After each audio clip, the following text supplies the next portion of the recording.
الله الرحمن الرحيم الحمد لله رب العالمين والصلاة والسلام الأتمان الأكملان على خير خلق الله أجمعين نبينا محمد وعلى آله وأصحابه أجمعين. اللهم علمنا ما ينفعنا وانفعنا بما علمتنا وزدنا علما وعملا يا أرحم الراحمين. You guys remember where we stopped yesterday?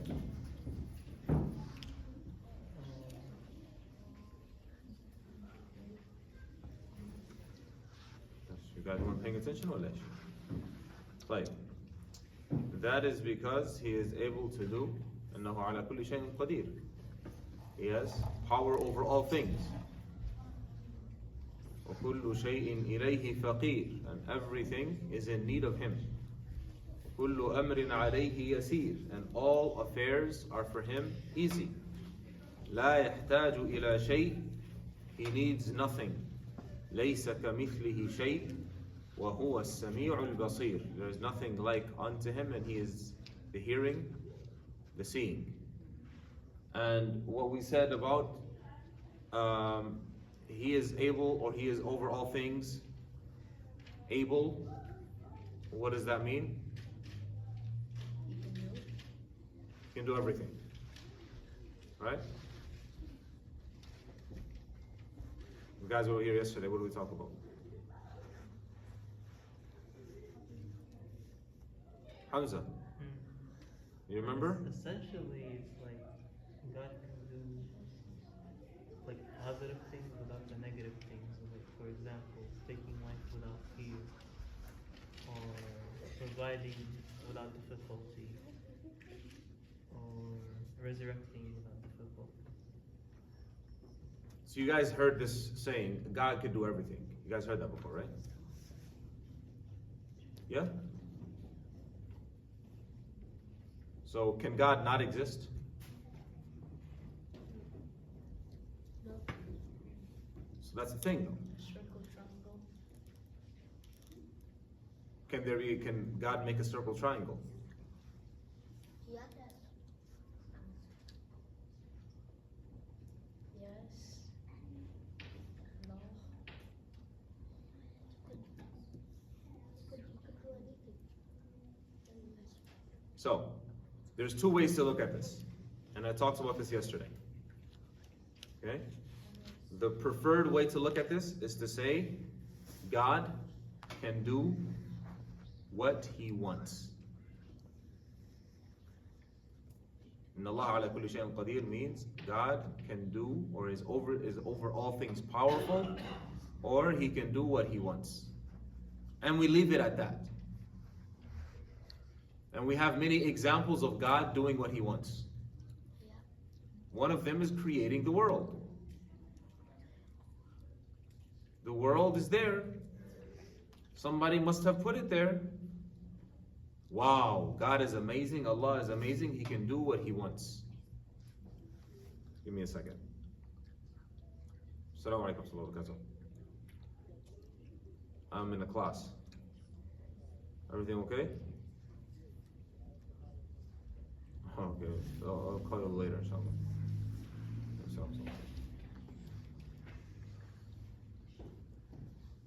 There's two ways of looking at this.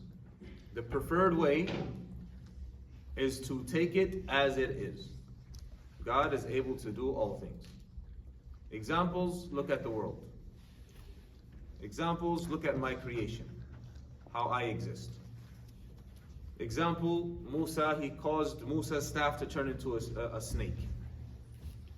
Example, look at the mountains and how high they are. Example, look at the oxygen, we can't even see it, but we need it, essential to our lives. God can do all things. This is the best way to look at it. Another possible way, which is used, is to use a more logical approach. The logical approach is, when we say God is over all things capable, meaning he can do everything, we add a caveat. Allah can do everything that is possible. Yep. If it's not possible, Allah does not do it. If it's impossible, then it can't be done. It's impossible for Allah Azza wa Jal not to exist. It's impossible for there to be a circle triangle. Right? Can you imagine a circle triangle? Anyone? Can anyone, sisters, can you imagine a circle triangle? Yeah. How can you can imagine a circle triangle? How is that? It's like a whole people make a circle, but instead the triangle is not a circle. So it's either a triangle or a circle. It can't be both. Not a circle, like a triangle. So it's a triangle. Yeah. It's not a circle triangle. Right? It's not possible. Okay. Another question they ask is, can Allah make a rock that is too big for him to move? Yeah, he could even move. It's impossible. It's impossible. That's impossible. He could move it. Because Allah, It's amazing. there's nothing that is Hard for Allah. out of his capability. So no. So that the second approach is to say that Allah does anything that is possible. He can do anything that is possible. Okay? If it's not possible, then Allah does not. He can't do it. Can Allah not exist? No. No. It's impossible. Otherwise, nothing would have existed if Allah did not exist. Okay. Play.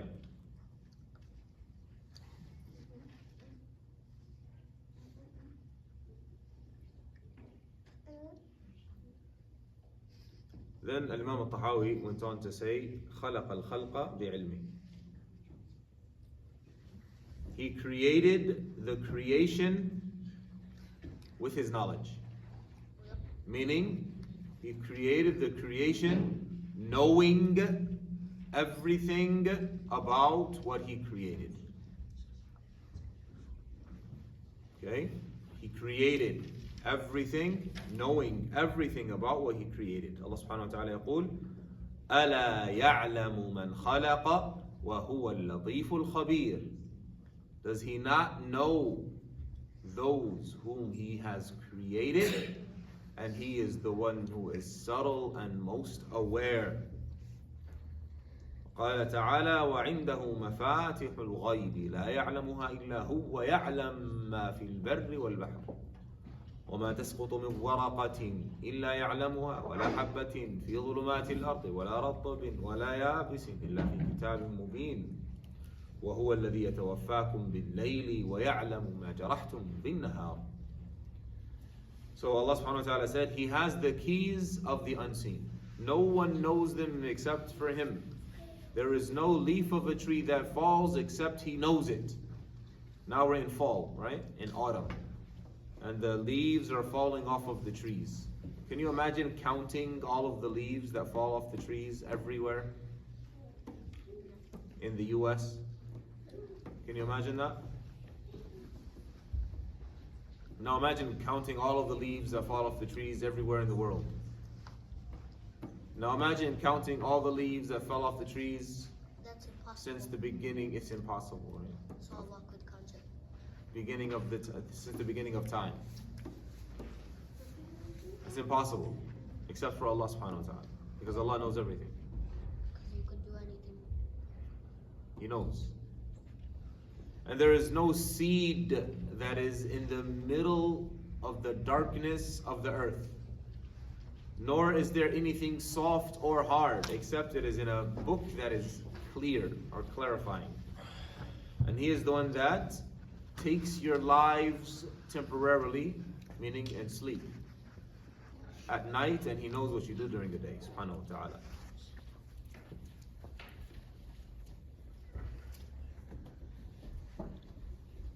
So, Allah subhanahu wa ta'ala knows everything. There is nothing that is away from His knowledge. Everything falls under His knowledge.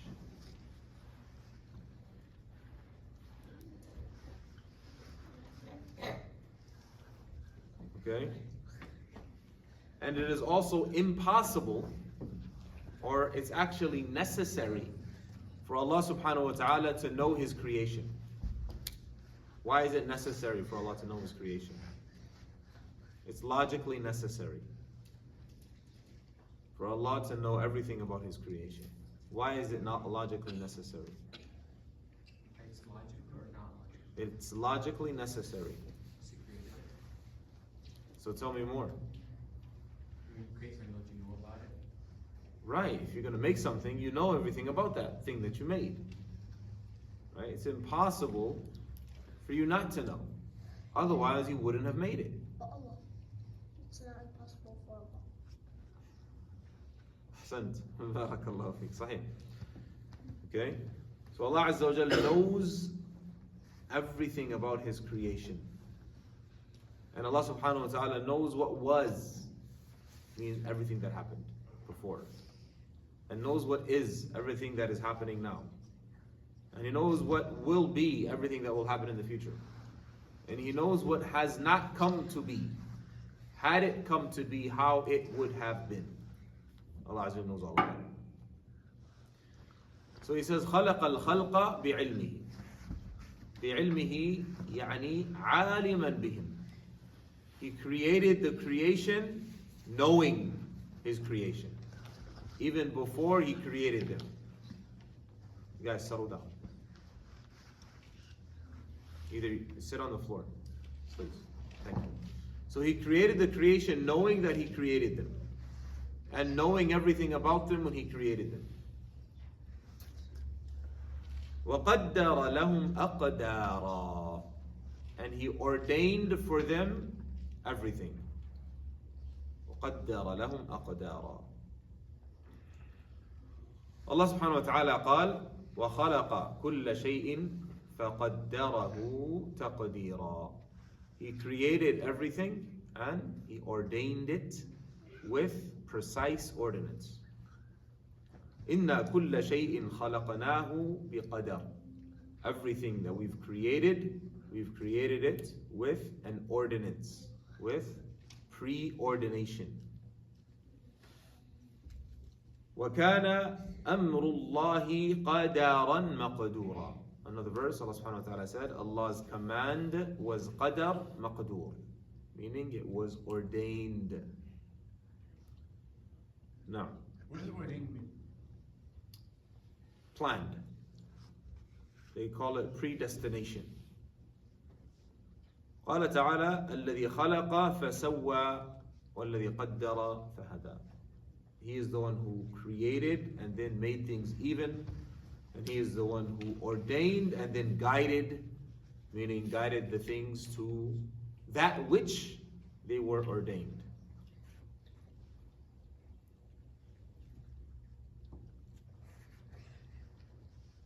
In Sahih Muslim, Abdullah ibn Amr ibn al-As radiallahu anhuma reported the Prophet ﷺ said, قدر الله مقادير الخلق قبل أن يخلق السماوات والأرض ب50,000 سنة.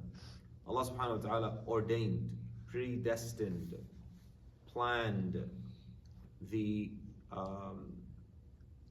had a plan for the creation before creating the heavens and the earth, right? 50,000 years.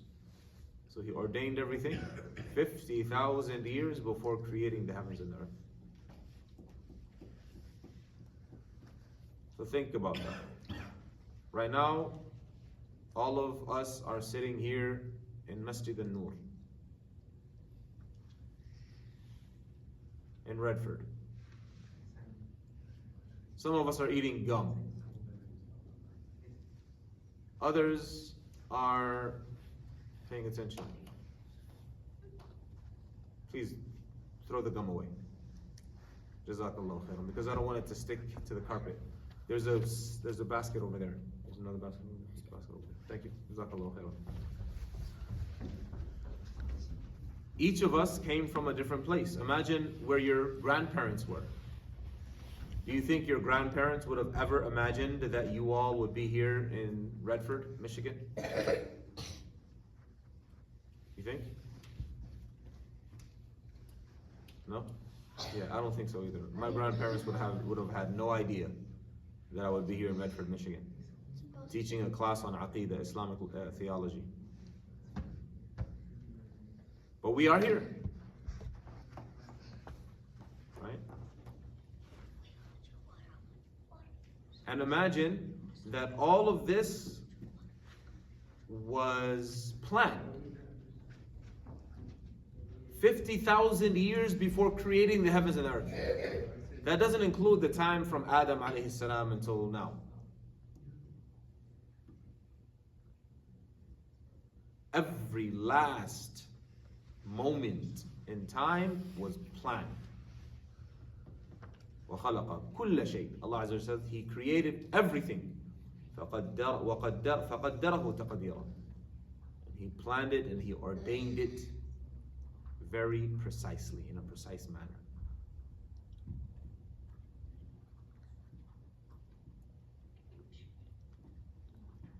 Then He said, وَضَرَبَ لَهُمْ آجَالًا. So not only did He ordain everything, He also determined an end for everything. So Allah Azza wa Jal has already planned when each and every one of us will die. It's in the books.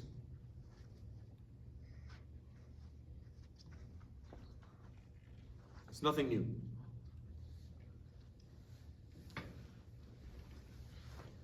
Allah Azza wa Jalla يقول فإذا جاء أجلهم لا يستأخرون ساعة ولا يستقدمون. If their time comes, meaning their time of ending comes, they will not be delayed a moment. So sa'a here is not referring to the 60-minute hour. It's referring to a moment in time. They will not be delayed a moment, nor will their time be hastened. Who wants their time to be delayed in this life? I'm asking. Who wants to get more time? Most people. Yeah, most people don't want to die. I mean, except for those who take their lives. But even those who take their lives, they're taking their lives because they feel like life is not, or they're at a disadvantage in life. However, most people don't, they want to live longer. Correct? Yeah. But Allah subhanahu wa ta'ala says, if their time comes, they will not be delayed. And then He says, nor will it be taken before their time. So being delayed is what we want. Being taken before our time is something that we don't want. So neither will happen. وَمَا كَانَ لِنَفْسٍ أَن تَمُوتَ إِلَّا بِإِذْنِ اللَّهِ كِتَابًا مُؤَجَّلًا. No soul will die before its time. Allah subhanahu wa ta'ala يقول, no soul will die before its time. It is a book that has been timed. That's it.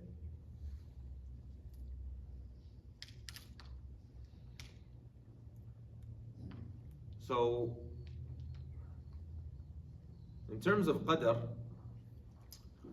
one may say, okay, if everything is written already, so what's the point in doing anything, really? What's the point in putting in any effort if it's already written? Anyone? Free will? What about free will? He gave you free will, so you can make decisions. And He gave you free will and what? so you can make decisions. And there's different paths that you can take that were all predestined. And it's up to you to choose the right one. So you're saying that there's a multiverse? Not No. multiverse. No. So you're saying there is a bunch of paths that were written, you can choose either one? And the one that you choose is the one that fits you, but everything else was written as well? Yeah, whichever. There's no point in writing anything in that case, when there's all kinds of choices. So the trial is you have to choose the right choice to make to obviously get to. The trial is you have to choose the right choice to make. But there's like all of these different paths that are written for you. Yeah, you have to choose the That's right not how one. qadar works. What was the question? Abu Ahmed? Abu Umar? Afwan. Answer is we do not know. Allah knows, but we do not know. So we do our best to go in the right path. Allah knows, but we don't know. The problem, Abu Umar, is your old school. تعرف old school? Now the young guys, they want to know why. They want to understand. Jazakallah khair. It's a very simple answer. It's You tell them if you have gold and water, which one you will choose? All will say gold. Why? Why did you choose water and say, okay, Allah wants this? أحسنت بارك الله فيك. أيوة يا طارق. Because Allah, like, He wrote everything down, like, because He knew everything. He never wrote everything down. He's not like forcing anyone to do anything, but He already knows what you're gonna do. And if like you don't do anything, then it's already written down that you're not gonna do anything. But that's not answering the question, though. The question is, what's the point in doing anything if everything is already written? No.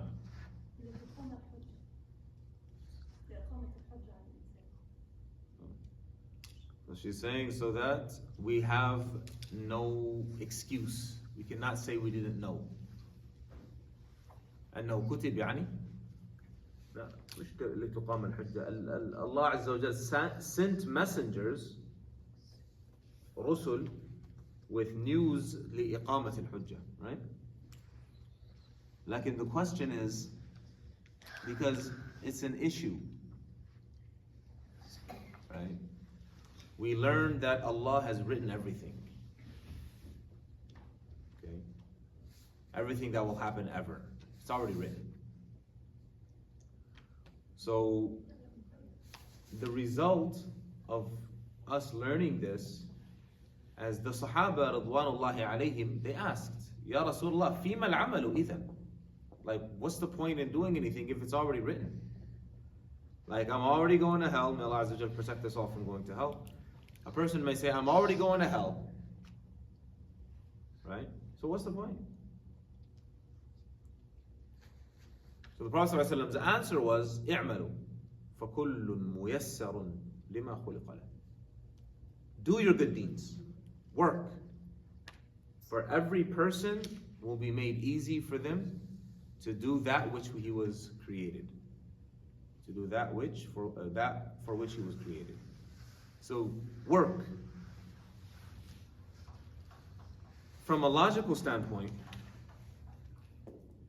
Allah subhanahu wa ta'ala has written things, kind of like what Tariq said. Allah subhanahu wa ta'ala has written things because of His knowledge of things. An example. You see a child playing near the fire. Okay? You think to yourself, that child is going to get burned. And then the child gets burned. Did you force the child to get burned? No. What happened? He just thought. How did you know the child was going to get burned? Because he's like right near the fire and he's playing around and he doesn't know he's burning it. Right. Like he gets right near it and it burns him. So this is not necessarily logic. This is more trial and error. Because you're familiar with what the fire does, and you're familiar with what happens to a child when they play near something, is they're going to end up touching it. So because of your knowledge of these norms, you come to a certain knowledge that, okay, this is what's going to happen. So likewise, وَلِلَّهِ الْمَثَلُ الْأَعْلَى, for Allah is the best example. Allah subhanahu wa ta'ala, because He created us and He knows us to the letter, He knows what we're going to do and how we're going to turn out. This does not mean that He's forcing us to turn out a certain way or not to turn out a certain way. Is that clear?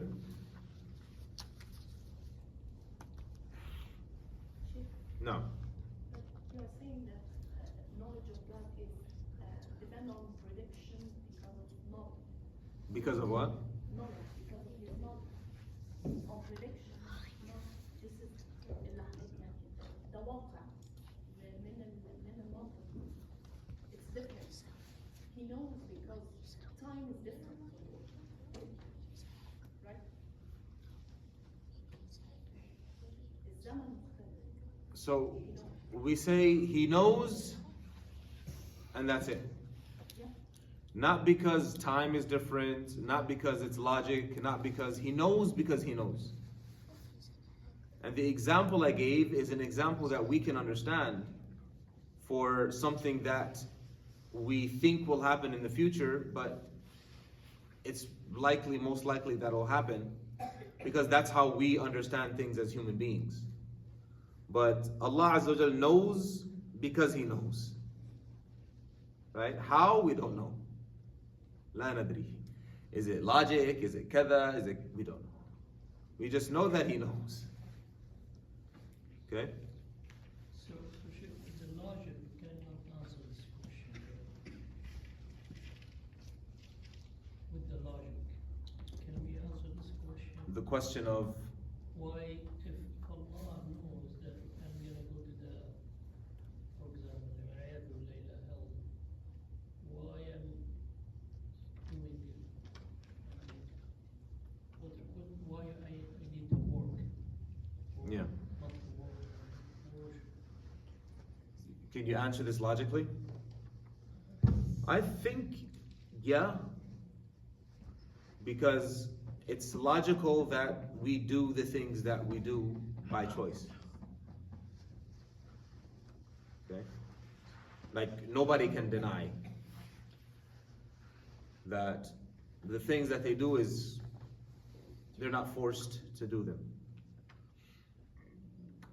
So logic dictates that when you do something by choice, that there's accountability for that thing. Okay? And it's not something that was forced upon you. So if you end up going somewhere, whether it's to hell or to heaven, it's because of what you did. The choices and the choices that you made and the actions that you did based on those choices. By the way, this is refuted in the Quran. Right? This logical fallacy is refuted in the Quran. Allah subhanahu wa ta'ala يقول وقال الذين أشركوا لو شاء الرحمن ما عبدناهم. Right? They said, had Ar-Rahman wanted, we would have never worshipped these idols. And Iblis alayhi salam, oh astaghfirullah, la hawla wa la quwwata illa billah. Mushkila. Iblis alayhi la'natullah, not alayhi salam. La hawla wa la quwwata illa billah. Ma'alish. Act like I didn't say that. Iblis said, قال ربي بما أغويتني. He said, Rabbi, because you deceived me. You see the logic here? Alright. So because he knows that Allah, the maqadir, so he says, oh Allah, you deceived me. Right? Did Allah deceive Iblis? No. He did it. Iblis made his choice. He said, Usjud. Iblis refused. Yeah, he wanted them to aspect to him, Right? Refused. but they aspect to Adam. So he said, Rabbi bima aghwaytani, because you deceived me. And in Surah Al-Nahl and Surah Al-An'am, وقال الذين أشركوا لو شاء الله ما أشركنا ولا آباؤنا لو شاء الله ما عبدنا من دونه من شيء نحن ولا آباؤنا ولا حرمنا من دونه من شيء.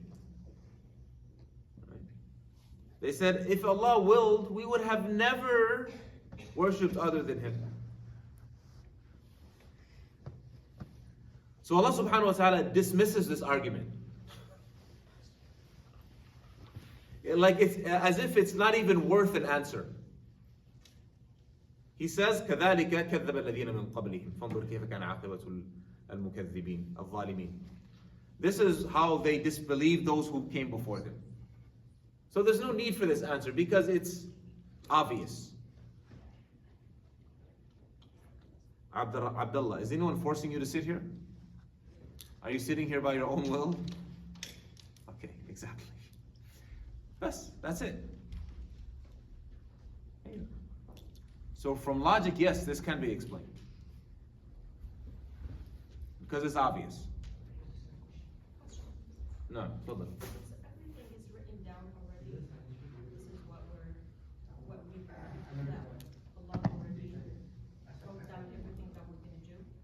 So why do we have two angels that can write the last and always write them down everything the good or bad deeds that we do? If everything's already like done and written down. Very good question. MashaAllah. These are the questions that I like. So she's asking, everything is already written. So what's the point in having these angels to write down our deeds? If everything is already written. Anyone have the answer? قامت الحجة. سورة المؤمنون ربنا أخرجنا منها فإن عدنا فإنا ظالمون. طيب, what's the answer? The answer You have to articulate it, Sheikh Ahmed. Allah خالق كل شيء. God created everything. And part of everything is knowledge. Knowledge is part of everything. And knowledge, part of it is knowing that you have a choice to do what's good and what's right. And this is part of his knowledge. So is that, I don't think that's answering, like, what's the point in writing the deeds when everything is already written? It's the decision that we make by the end of the day. Is to, like, God written for us certain risk. And it's our choice is how we're going to obtain that risk. Whether by halal or by haram. But it's written for you how you're going to obtain it already. It was written for me both ways. If I obtain it by haram, it's written. And if I obtain it by halal, it's written.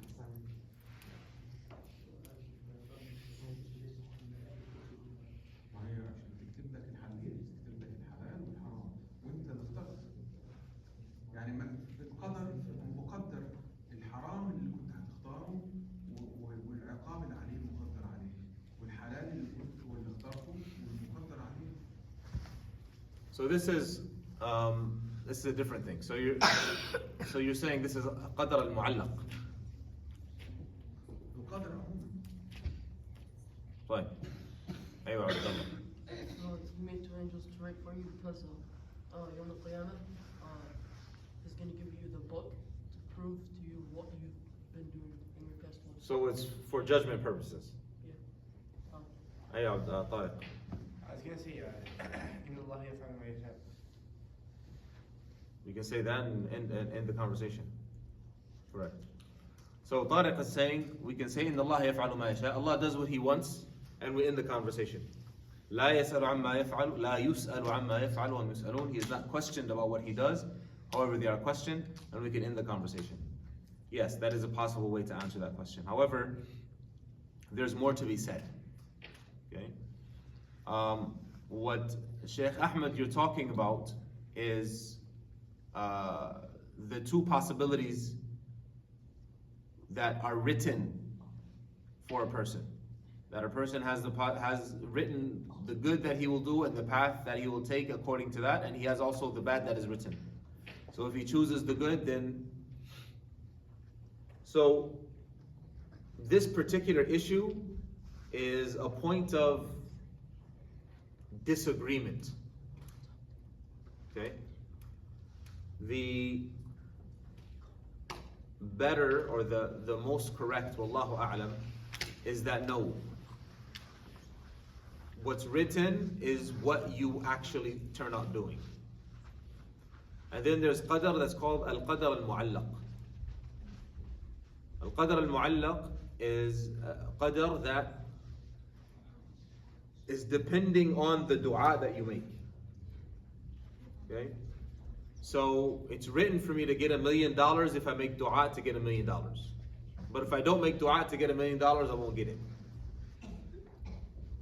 And we know that from the hadith, and the Prophet ﷺ said, لا يرد القدر إلا الدعاء. Right? Nothing changes the qadr except for dua. But to answer your question, sister, that the qadr that is written is Allah's knowledge, subhanahu wa ta'ala. And the deeds that we do is the manifestation of Allah's knowledge. Okay, the deeds that we do is the manifestation of that knowledge. So before it's done, we're not accountable for it. After it's done, now there's accountability. And this accountability is going to mean something when judgment comes. Because Allah subhanahu wa ta'ala, Yawm al-Qiyamah, how He judges us is not through His own knowledge. It is through witnesses.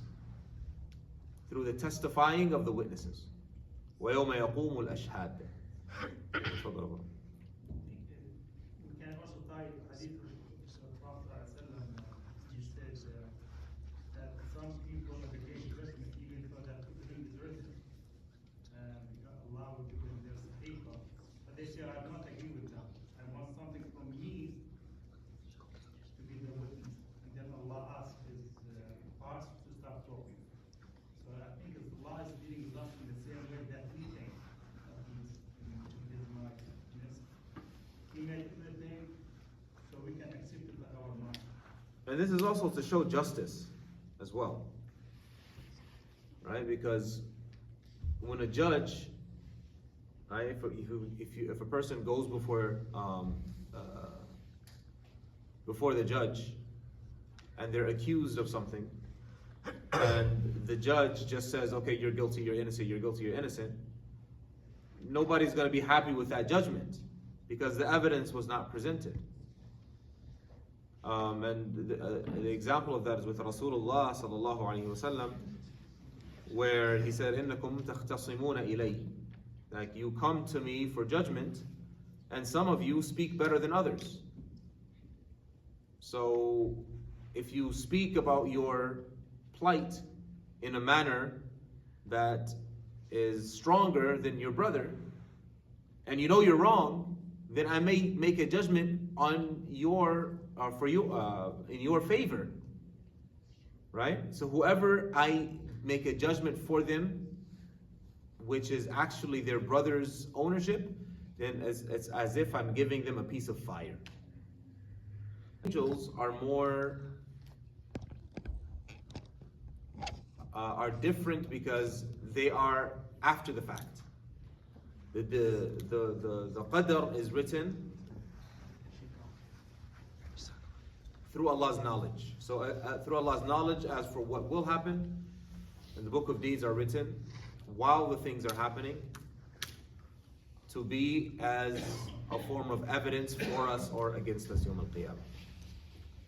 Allah Ta'ala. Should be the same. Of course. Of course. It's the same. Yani in terms of information, yeah, it's not going to be different. Or exceed. I heard you say different.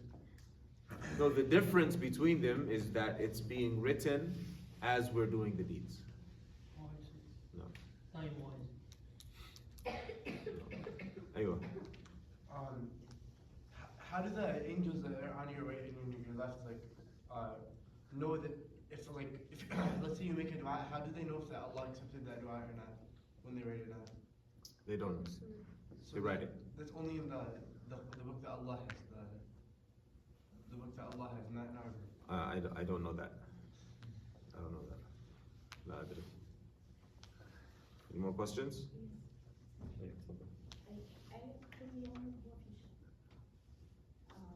It means that there is a dynamic in Quran. Maybe it's not strict because I don't know. كل يوم هو في شأن means that Allah Azza wa Jal is doing things. Like He's active. Subhanahu wa ta'ala. كل يوم هو في شأن. It means that He subhanahu wa ta'ala is active. Right? Allah Azza wa Jal has af'al. He has things that He does. Subhanahu wa ta'ala. Creating or sustaining or يعني Allah Azza wa Jal has af'al, has things that He does. أنا سمعت بعض المفسرين فسروها إن على حسب اختيار الفرد لقدر. when we do something we have choices. So that ربنا بينزل الأوامر بشكل مختلف بتتغير مش ثابتة. طيب, you had a question? Someone else raised their hand. Hey, تفضل. Just to comment about what Ustad said, the Malaika will write everything. They will not decide or know that Allah accepted or not.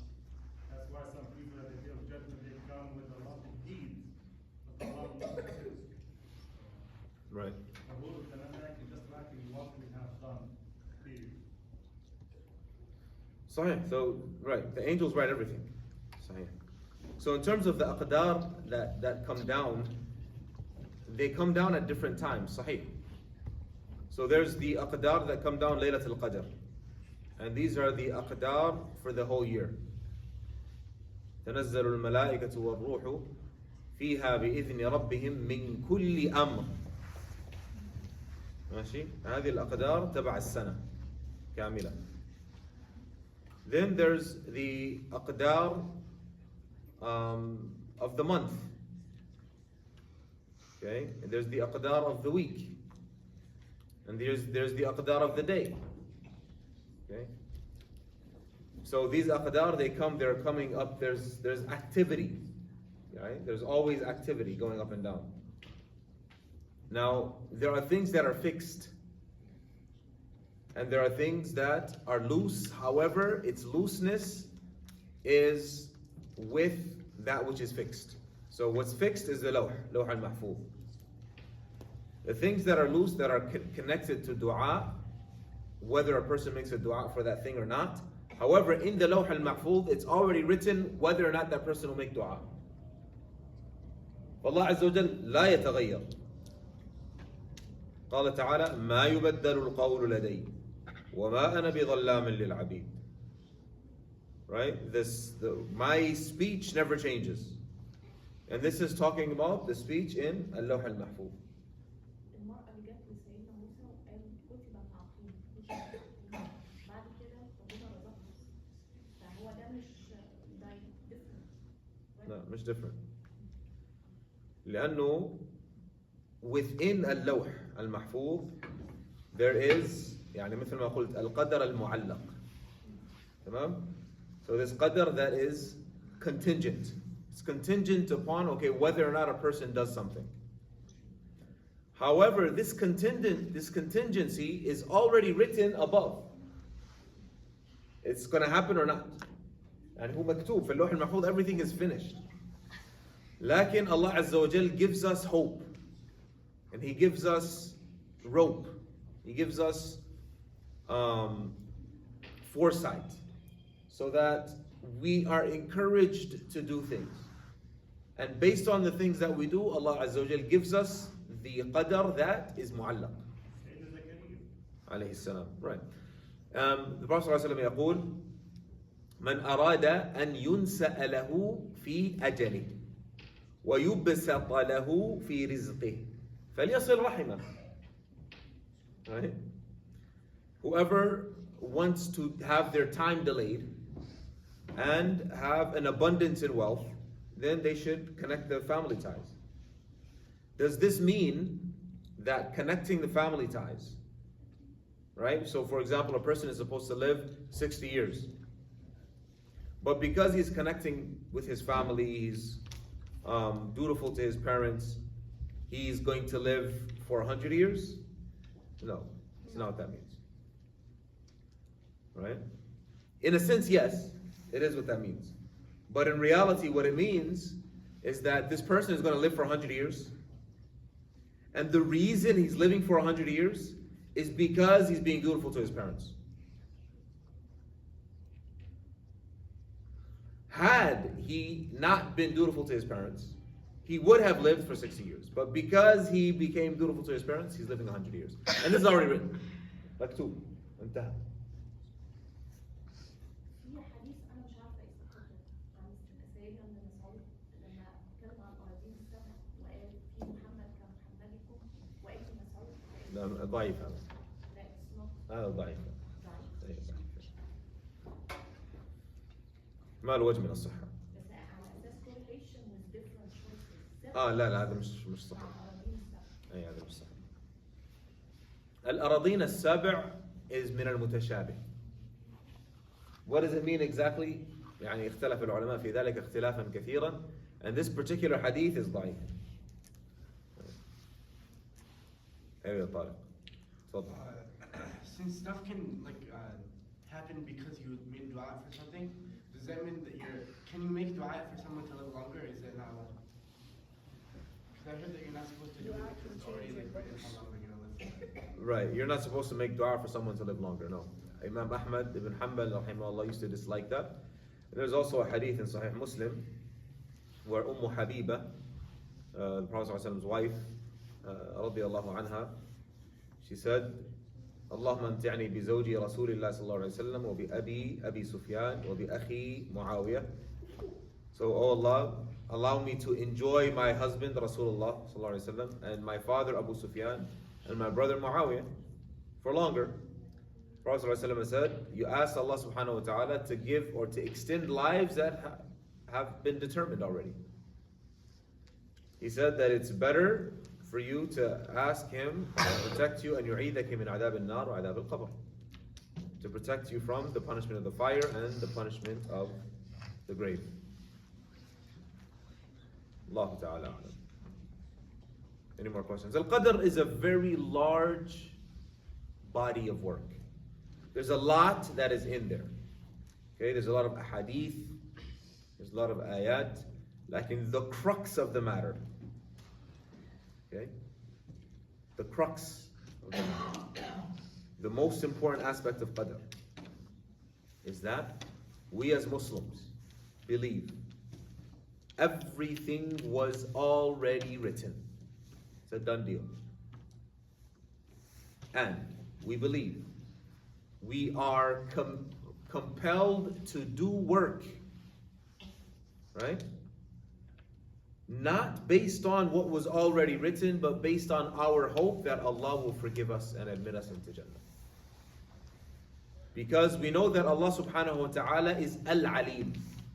So it would contradict His name or His sifa of ilm to not know how everything is going to turn out. It's illogical for Allah to know everything but not know how everything is going to turn out. And at the same time, because it's necessary for Allah to be Alim, at the same time, Allah subhanahu wa ta'ala is just and He's generous. Okay? How do we know that? Because He told us that. He told us that He's generous. He told us that He is merciful. He told us that He is forthcoming, subhanahu wa ta'ala.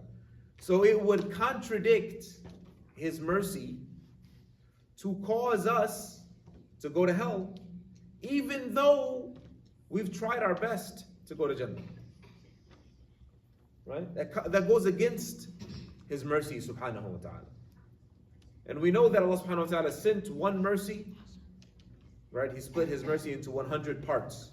One of those parts is in this dunya. Right? And that's what we see when, people are nice to each other, and right, that's one part of Allah's 100 parts of mercy. The rest of the 99 are Yawm al-Qiyamah. So for us to say that Allah Azza wa Jal allows us to do so much work and to try so hard and then to put us into the hellfire, this is a contradiction. It doesn't make sense. So we know that we're supposed to do the work. We know that everything is written. And we also know that Allah subhanahu wa ta'ala is merciful and forgiving and giving. This is what we believe as Muslims. The details, it's a never-ending saga, because there's a lot to be said about it. Wallahu ta'ala alam. Does Hassan or Abdullah or Abdurrahman or someone will call the other? I can do it. Yeah.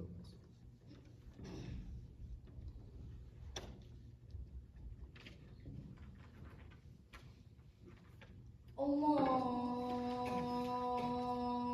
Akbar, Allahu Akbar, Allah. Allahu Akbar, Allahu Akbar. Allah. أشهد أن لا إله إلا الله. أشهد أن لا إله إلا الله. أشهد أن محمدا رسول الله. أشهد أن محمدا رسول الله. حي على الصلاة. حي على الصلاة. حي على الفلاح. حي على الفلاح. الله أكبر، الله أكبر. لا إله إلا الله.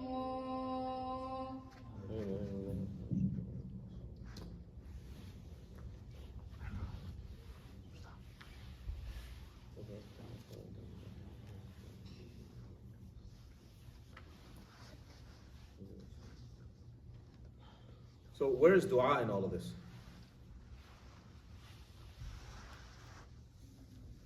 So we know that everything was written. We know that we're supposed to do good works. Where does dua fall in all of this? What's the point in making dua? Didn't you say that there's a conditional thing that if you make dua for something, like it will happen? If you don't make dua, it won't happen. So if you make dua, then it might happen because it's written down that if you make dua, it will happen. Right, it's all written. However, if you make dua, then you will get this thing. And it's also written that you'll make dua, and then you will get it. Huh? Also ibadah. Dua is a form of worship. Aywa. Forgiveness from Allah. You get forgiveness. And then again, everything is written. Some of the scholars, they say, Al-Qadr sirrullahi fi khalqi. It's Allah's secret in interacting with His servants.